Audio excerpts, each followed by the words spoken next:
You, John Fitzgerald Kennedy, do solemnly swear I, John Fitzgerald Kennedy, do solemnly swear that you will faithfully execute the office of President of the United States that I will faithfully execute the office of President of the United States and will, to the best of your ability, and will, to the best of my ability, preserve, protect, and defend the Constitution of the United States. preserve, protect, and defend the Constitution of the United States. So help you God. So help me God.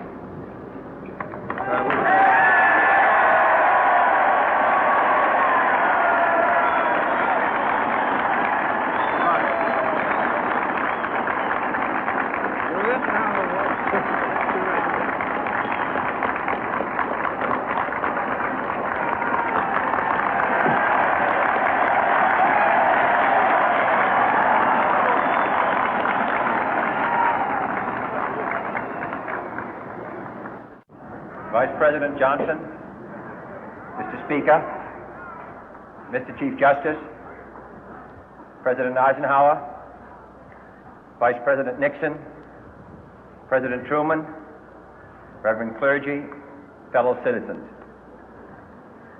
We observe today not a victory of party, but a celebration of freedom, symbolizing an end as well as a beginning, signifying renewal as well as change. For I have sworn before you and Almighty God the same solemn oath our forebears prescribed nearly a century and 3/4 ago. The world is very different now, for man holds in his mortal hands the power to abolish all forms of human poverty and all forms of human life. And yet the same revolutionary beliefs for which our forebears fought are still at issue around the globe. The belief that the rights of man come not from the generosity of the state, but from the hand of God. We dare not forget today that we are the heirs of that first revolution. Let the word go forth from this time and place to friend and foe alike that the torch has been passed to a new generation of Americans born in this century, tempered by war, disciplined by a hard and bitter peace, proud of our ancient heritage, and unwilling to witness or permit the slow undoing of those human rights to which this nation has always been committed and to which we are committed today at home and around the world.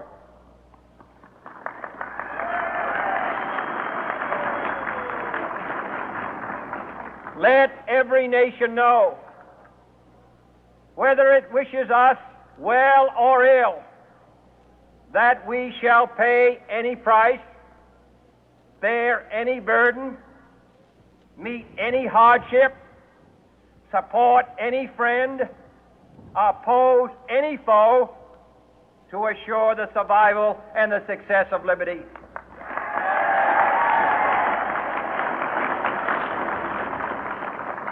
This much we pledge and more. To those old allies whose cultural and spiritual origins we share, we pledge the loyalty of faithful friends.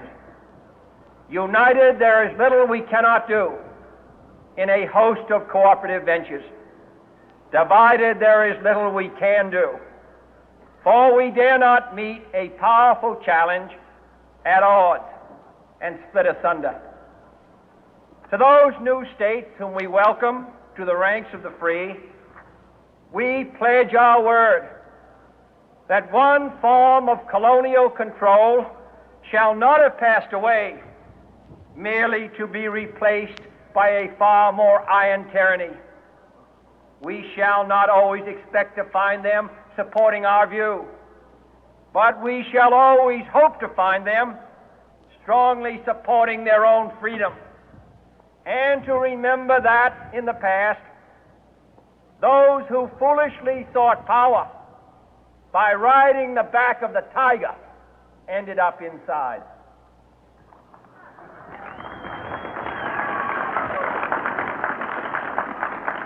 To those people in the huts and villages of half the globe struggling to break the bonds of mass misery, we pledge our best efforts to help them help themselves for whatever period is required, not because the communists may be doing it, not because we seek their votes, but because it is right.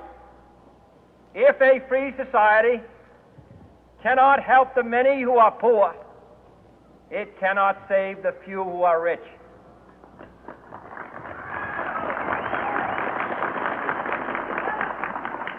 To our sister republics south of our border, we offer a special pledge to convert our good words into good deeds, in a new alliance for progress, to assist free men and free governments in casting off the chains of poverty. But this peaceful revolution of hope cannot become the prey of hostile powers. Let all our neighbors know that we shall join with them to oppose aggression or subversion anywhere in the Americas. And let every other power know that this hemisphere intends to remain the master of its own house.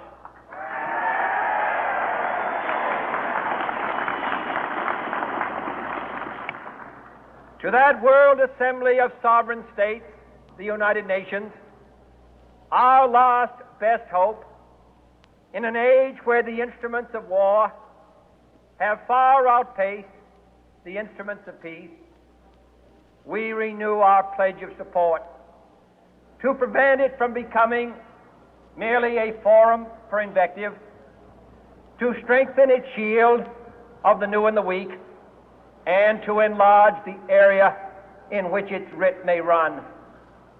Finally, to those nations who would make themselves our adversary, we offer not a pledge, but a request that both sides begin anew the quest for peace.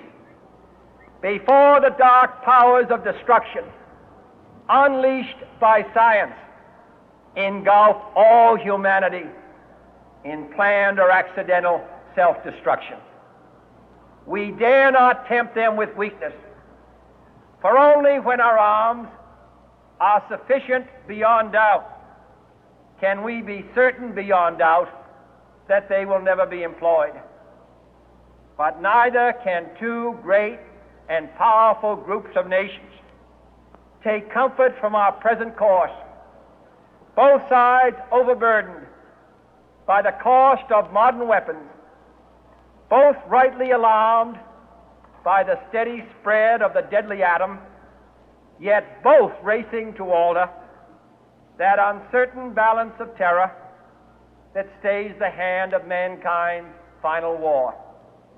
So let us begin anew, remembering on both sides that civility is not a sign of weakness, and sincerity is always subject to proof. Let us never negotiate out of fear, but let us never fear to negotiate.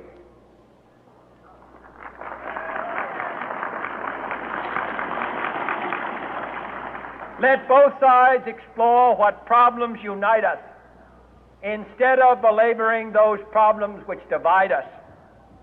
Let both sides, for the first time, formulate serious and precise proposals for the inspection and control of arms, and bring the absolute power to destroy other nations under the absolute control of all nations.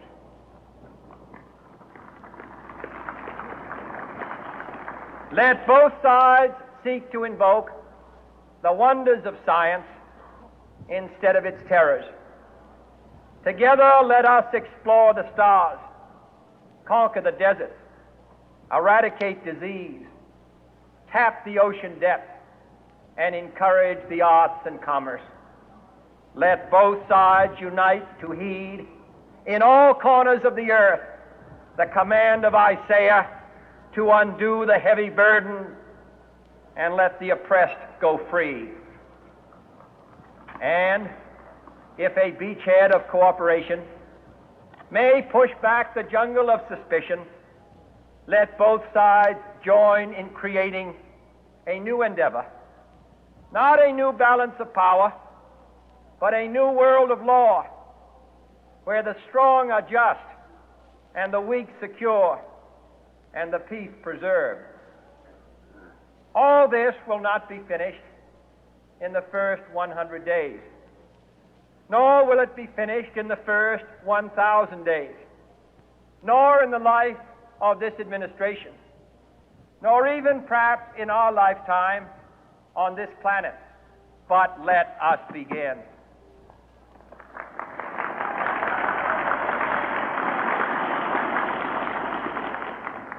In your hands, my fellow citizens, more than mine, will rest the final success or failure of our course.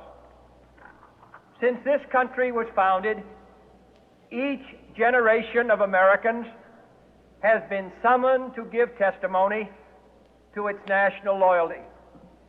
The graves of young Americans who answered the call to service surround the globe. Now the trumpet summons us again, not as a call to bear arms,